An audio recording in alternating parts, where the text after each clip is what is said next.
In this video we will look at the Motorola DP4400. The battery is removed by releasing the catch at the base of the radio and sliding the battery down.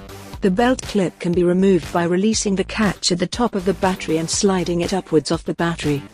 Attaching the battery is the opposite. When you hear a click, the battery is fully secured into place.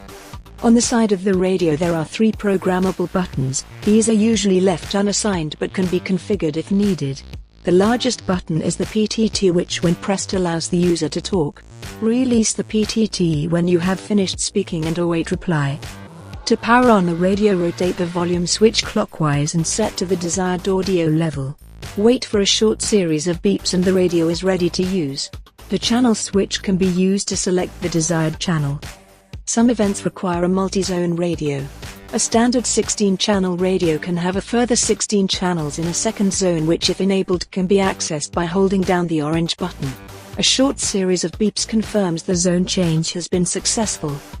A range of audio accessories are available for the DP4400. They can be attached by inserting the top part of the plug into the recess above the gold dots.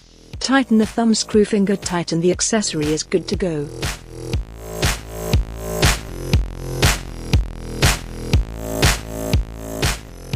To charge the battery, insert the radio with battery attached into the charger. A battery can also be charged on its own. A red LED will confirm the battery is charging. An orange LED will indicate that the battery needs to recondition, and this will take place before the LED turns red and charges.